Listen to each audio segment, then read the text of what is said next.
السلام علیکم ورحمۃ اللہ وبرکاتہ۔ امید کرتے آپ سب بخیر ہوں گے۔ آج پھر ایک چھوٹے سے مذاکرے کے ساتھ آپ کی خدمت میں حاضر ہوا ہوں۔ آج کا جو مذاکرہ ہے وہ موت کے اوپر ہے، زندگی ختم ہونے والی ہے اس کے اوپر ہے۔ اللہم صلی علی سیدنا شفیعنا مولانا محمد وبارک وسلم۔ اعوذ باللہ من الشیطان الرجیم، بسم اللہ الرحمن الرحیم۔ وما خلقت الجن والانس الا ليعبدون وان تعدوا نعمت اللہ لا تحصوها۔ اللہ رب العزت قرآن پاک میں ارشاد فرماتے ہیں، جس کا مفہوم ہے کہ ہم نے انسانوں کو اور جناتوں کو اپنی عبادت کے لیے پیدا فرمایا، پھر آگے فرمایا کہ اور تم اللہ کی نعمتوں کو شمار کرنا چاہو تو نہیں کر سکتے۔ اس لیے اللہ رب العزت نے جو ہمیں نعمتیں عطا کی ہے بڑی عظیم نعمتیں ہیں دوستوں۔ یہ زندگی جو اللہ نے ہمیں عطا کی ہے بڑی عظیم اور بڑی قیمتی وقت ہے، یہ کہ ہر ایک لمحہ ہر ایک سیکنڈ بڑا قیمتی ہے دوستوں۔ لیکن افسوس کی بات ہے کہ آج ہم اپنے وقت کی قدر نہیں، اللہ نے جو ہمیں زندگی دی ہے اس کی قدر نہیں، اللہ نے جو ہمیں ایمان عطا کیا اس کی قدر نہیں، اللہ رب العزت نے جو ہمیں اتنا قیمتی دین دیا اور اپنا لاڈلا رسول دیا، اس کی ہمیں قدر نہیں دوستوں۔ اسی یاد دہانی کے لیے تھوڑا سا مذاکرہ ہے کہ افسوس کی بات ہے کہ ہم سب جو ہے موت کو بھول گئے کہ اللہ رب العزت نے دنیا میں ہمیں کیوں بھیجا اور ہم دنیا میں کیوں آئے تھے، کیا مقصد تھا دنیا میں آنے کا، اس کو بھول گئے کہ موت بھی آنی ایک دن ہمیں۔ بالکل بے خبر ہو کے زندگی گزار رہے ہیں، مرضی کی زندگی۔ بتائے کہ مرضی والی زندگی دوستوں کام آنے والی نہیں ہے۔ بتائے کہ مرضی والی زندگی کل قیامت کے دن انسان کو خون کے آنسو رلائے گا دوستوں۔ تو اللہ رب العزت نے جو ہمیں زندگی عطا کی، یہ آخرت کی تیاری کے لیے اللہ رب العزت نے ہمیں زندگی دی ہے۔ حدیث کا مفہوم ہے کہ حضور پاک صلی اللہ علیہ وسلم ارشاد فرمائے، اس کا مفہوم ہے کہ قیامت کے دن انسان اللہ رب العزت کی بارگاہ میں ایسی حالت میں لایا جائے گا جیسے کمزوری اور جوف کی وجہ سے بھیڑ کا بچہ ہو۔ اللہ رب العزت کے سامنے پیش کیا جائے گا، وہاں سے مطالبہ ہوگا کہ جو ہم نے تمہیں مال دیا تھا، دولت دی تھی، اور جو ہم نے تم پر انعامات کیے تھے، احسانات کیے تھے، اس میں کیا کارگزاری کر کے آئے؟ تو وہ جواب دے گا کہ اللہ، کہ جو آپ نے ہمیں مال دیا اس کو خوب جمع کیا، خوب جمع کر کے اس کو خوب بڑھایا، خوب بڑھا کر کے جتنا تھا اسے زیادہ کر کے چھوڑایا کہ مجھے دنیا میں واپس بھیج دے کہ پھر میں سب کچھ اپنے ساتھ لے آؤں۔ تو جواب ہوگا اللہ رب العزت کی طرف سے کہ وہ دکھاؤ جو تم نے ذخیرہ بنا کر کے آگے بھیج دیا۔ پھر وہ یہی سوال جواب دے گا کہ اللہ، کہ جو آپ نے ہمیں مال دیا اس کو خوب جمع کیا، اس کو خوب بڑھایا، بڑھا کر کے دنیا میں چھوڑ آیا کہ مجھے واپس کر دیجئے کہ میں سب کچھ اپنے ساتھ لے آؤں۔ تو جب اس کو دکھانے کے لیے آخرت میں کوئی ذخیرہ نہیں ہوگا تو پھر اللہ رب العزت کی طرف سے حکم ہوگا، اس کو جہنم میں پھینک دیا جائے گا۔ اس لیے اللہ اور اللہ کے رسول صلی اللہ علیہ وسلم کے ان ارشادات کو بہت غور سے سننے اور سمجھنے کی ضرورت ہے دوستوں، کہ اللہ رب العزت نے جو ہمیں زندگی عطا کی ہے، جو وقت اللہ نے دیا ہے، یہ زندگی کا جو وقت ہے یہ خواب کی مثال ہے دوستوں۔ یہ زندگی ختم ہونے والی ہے۔ بتائے کہ جو تھوڑا سا وقت ہے اس کو آخرت کی تیاری کے لیے غنیمت سمجھیں اور خوب ان وقتوں کو آخرت کی تیاری کے لیے استعمال کریں۔ اللہ رب العزت ہمیں بھی عمل کی توفیق نصیب فرمائے، کیونکہ اللہ رب العزت نے جب اس دنیا کو بنایا تو اس دنیا کے پیدا فرمانے سے پہلے جب اللہ رب العزت نے قلم کو پیدا فرمایا تو قلم سے کہا کہ لکھ، تو قلم نے کہا یار اب کیا لکھوں کہ انسان کی تقدیر کو لکھ دے۔ تو ساری چیزیں لکھی جا چکی کہ کتنا اللہ روزی دیں گے، کتنا زندگی ملے گی، کتنی سانسیں ملے گی، کیا کھائیں گے، کیا پئیں گے، یہ سب کچھ مقدر ہو چکا، لکھا جا چکا ہے یہ سب چیزیں۔ بتائے کہ انسان جب تک کہ اپنے مقدر، اپنے نصیب کی روزی کھا نہیں لیتا جب تک اس کو موت آ ہی نہیں سکتی۔ بتائے کہ روزی اس کے آگے آگے چل رہی ہے اور موت اس کے پیچھے پیچھے ہے، کہ جہاں روزی ختم ہوگی کہ موت وہیں اس کو پکڑ لے گی، پھر ایک سیکنڈ کا بھی موقع نہیں ملے گا، کہ تھوڑی دیر کی بھی مہلت نہیں ملے گی دوستوں۔ جس طریقے سے شداد نے دنیا میں جنت بنائی اور بتایا کہ دنیا میں جنت تو بنائی، دنیا کی جنتوں میں ساری چیزیں جو اس نے رکھا، لیکن اس کو دیکھنے کی اس کو نوبت نہیں ہے کہ ایک پاؤں جو ہے بتایا کہ سنا ایک پاؤں جنت میں تھا جو دنیا میں انہوں نے بنایا اور ایک پاؤں باہر تھا، موت کے فرشتے ہوئے اس کی روح کو قبض کر لی۔ تو یہ سب کچھ کا خالق مالک دوستوں کرنے والا کون ہے؟ کہ اللہ ہے۔ اس لیے روزانہ جو ہے قبر اعلان کرتی ہے کہ میں تنہائی کا گھر ہوں، اور میں کیڑے مکوڑے کا گھر ہوں، اور میں سانپ بچھو کا گھر ہوں، کہ جب میرے پاس آنا تو اپنے اعمال کو لے کر کے آنا، کہ جب میرے پاس آنا تب تیاری کر کے آنا، کہ موت کے بعد جو ہے قبر کے اندر میں دنیا کی کوئی بھی چیز کام آنے والی نہیں، نہ دنیا کی عزت، نہ طاقت، نہ دولت، نہ شہرت، نہ ڈاکٹر کی ڈاکٹری، نہ انجینئر کی انجینئرنگ، کہ کسی کو کچھ کام آنے والا نہیں۔ صرف کام آنے والا کیا ہے؟ تو نیک اعمال ہمارے کام آنے والے ہیں۔ بتائیں نہیں کہ نیک اعمال ہمارے کام آنے والے، باقی دنیا کی ساری چیزیں ختم ہونے والی ہیں۔ اسی لیے اللہ رب العزت نے جو ہمیں دنیا کی زندگی عطا کی ہے، اس کو دوستو ہم خوب اچھی طریقے سے گزارے اور اللہ کو راضی کر کے دنیا سے جانے کی کوشش کریں۔ امام غزالی رحمۃ اللہ علیہ فرماتے ہیں کہ تمام تعریفیں اس اللہ کے لیے ہے کہ جس نے اللہ رب العزت نے بڑے بڑے ظالموں کو، بڑے بڑے مغرور کو اور محل بنانے والوں کو اللہ رب العزت نے موت کا مزہ چکھا کر کے اس کے غرور کو، اس کے تکبر کو توڑ دیا، کہ خزانوں کے مالک کو اللہ رب العزت نے اس کی موت دے کر کے اس کا نشہ توڑ دیا، اور جو محلوں کا مالک تھا اللہ نے اس کو بھی موت دے کر کے اس سے بھی اس کو بھی یعنی محل کے تکبر سے اس کو دور کر دیا۔ اس لیے آج ہمارے اندر بھی تکبریں ہیں کہ کوئی اپنی جوانی کے نشے میں مگن ہے، کوئی اپنی خوبصورتی پہ اکر رہا ہے، کوئی اپنی بلڈنگوں پہ اکر رہا ہے، کوئی اپنی دوستوں اپنے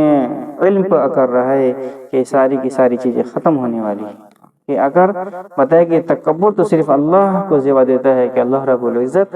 ہی سب کچھ کا پیدا کرنے والا خالق مالک ہے، کیونکہ وہ اللہ ہے، کہ وہ اللہ سب کو موت دینے والے ہیں، باقی اللہ رب العزت ان عیبوں سے پاک ہے، کہ وہ اللہ ہے۔ میرے دوستو، اللہ رب العزت نے جو ہمیں زندگی دی ہے وہ اپنے لاڈلے رسول صلی اللہ علیہ وسلم کے ذریعے سے بتایا کہ موت کے بعد کیسے کیسے مرحلے پیش آنے والے ہیں۔ لیکن ہمیں ایک ڈاکٹر کی باتوں پر تو یقین ہے کہ اگر ڈاکٹر یہ کہہ دے کہ یہ چیز نہیں کھاؤ، آپ کو فلاں بیماری لگی ہوئی ہے، یہ اگر یہ کھائیں گے تو اس سے بڑھ جائے گا، تو اس کی باتوں پہ تو ہم کو یقین ہے، اس کی باتوں کو تو مان لیتے ہیں۔ لیکن اللہ کے نبی صلی اللہ علیہ وسلم جو ہمیں خبر دی کہ موت کے بعد کیسی زندگی آنے والی ہے، موت کے بعد کیسا مرحلہ پیش آنے والا ہے، موت کی کیسی سختی ہے، بتایا کہ اللہ کے نبی لاڈلے رسول صلی اللہ علیہ وسلم کا جب آخری وقت تھا تو عائشہ رضی اللہ عنہا فرماتی ہیں کہ نزا کے وقت اللہ کے نبی صلی اللہ علیہ وسلم کے پاس جو ہے وہ پانی کا پیالہ رکھا ہوا تھا، اور اس کو ہاتھ مبارک کو اس پانی میں رکھتے تھے، پھر چہرے مبارک پہ پھرتے تھے اور فرماتے تھے کہ اللہ رب العزت کی نزا کی حالت سے اللہ حفاظت فرمائے۔ جب اللہ کے لاڈلے رسول کے ساتھ یہ مرحلہ پیش آ سکتا ہے تو ہمارا کیا ہوگا؟ بتایا کہ موت کی سختی ایسی ہوتی ہے۔ بتایا کہ بنی اسرائیل کے ایک شخص کا واقعہ لکھا ہوا ہے کہ وہ 50 لوگوں کی جماعت تھی جو برگزیدہ لوگ تھے، عبادت گزار لوگ تھے، انہوں نے دعا کی اللہ رب العزت سے کہ اللہ رب العزت قبرستان میں گئے اور وہاں دعا کی کہ اللہ رب العزت اس قبر والوں کو زندہ فرما دے تاکہ میں اس سے قبر کے حالات معلوم کر سکوں۔ تو جب اسے پوچھا گیا تو اللہ رب العزت سے دعا کی، بتایا کہ وہاں سے ایک انسان نکلا، پھر اس نے پوچھا کہ بتاؤ ہم سے کیا پوچھنا چاہ رہے ہو؟ تو اس نے موت کی سختی کے بارے میں پوچھا، بتایا کہ ہم کو 50 سال ہو گیا ہوا مرے ہوئے، لیکن موت کی سختی جو ہے اس کا جو مزہ ہے اب تک وہ نکلا نہیں زبان سے۔ پھر بتایا روایتوں میں آتا ہے، حدیثوں میں آتا ہے کہ موت کی سختی ایسی ہے جیسے کہ انسانوں کے جسموں کو بتایا کہ کسی کانٹے دار چیز پر اس کو لٹا کر کے اس کو کھینچا جا رہا ہو، جتنی تکلیف اس کانٹے دار پر کھینچنے سے انسانوں کو ہوتی ہے، اسی طریقے سے موت کی سختی بھی اسی طریقے سے انسانوں کے جسموں سے نکلتی ہے۔ بتایا کہ واقعہ لکھا ہوا ہے کہ موت کی سختی ایسی ہوتی، بعض بزرگوں سے پوچھا گیا کہ موت کی سختی کیسی ہوتی ہے، تو انہوں نے بتایا کہ ایسی ہوتی ہے جیسے کہ زندہ جانور کو جلایا جا رہا ہو اور وہ نہ اڑ سکتا ہو نہ وہ اس سے بچ سکتا ہو۔ اسی لیے موت کی سختی بڑی دوستو سخت چیز ہے، موت کا مرحلہ بہت ہی سخت چیز ہے۔ بتایا کہ جو انسان تابعدار ہوتا ہے، اللہ کے حکموں کو ماننے والا ہوتا ہے، اللہ کی اطاعت کرنے والا ہوتا ہے، تو بتایا کہ فرشتے بھی اس کے پاس جو ہے وہ خوبصورت چہرے میں آتا ہے، پھر وہ خوشبوئیں لے کر کے آتا ہے۔ بتایا کہ جو اللہ کا نافرمان ہوتا ہے، جو اللہ کا باغی ہوتا ہے، جو اپنی زندگی اللہ کے رسول سے ہٹ کے گزارتا ہے، یعنی مرضی والی زندگی گزارتا ہے، جو فاسق اور فاجر ہوتا ہے، بتایا کہ فرشتے جو ہوتے ہیں روح نکالنے والے ہیں اسرائیل علیہ السلام، وہ بھی عجیب سی شکل میں آتے ہیں کہ انسان اس شکل کو دیکھ کر بھی گھبرا جائے۔ حضرت ابراہیم علیہ السلام کا واقعہ لکھا ہوا ہے، انہوں نے پوچھا اسرائیل علیہ السلام سے کہ بتاؤ جو تم فاسق اور فاجر اللہ کے نافرمانوں کی روح نکالتے ہو تو کیسی ہیبت میں آتے ہو، کیسی شکل میں آتے ہو؟ تو حضرت اسرائیل علیہ السلام نے فرمایا کہ وہ ہیبت وہ اب ہماری نہیں دیکھ سکتے، تو انہوں نے کہا کہ نہیں میں دیکھ لوں گا، تو بتایا کہ ٹھیک ہے آپ اپنے چہرے کو ادھر پھیر لے، تو حضرت ابراہیم علیہ السلام نے اپنے چہرے کو ادھر پھیرا،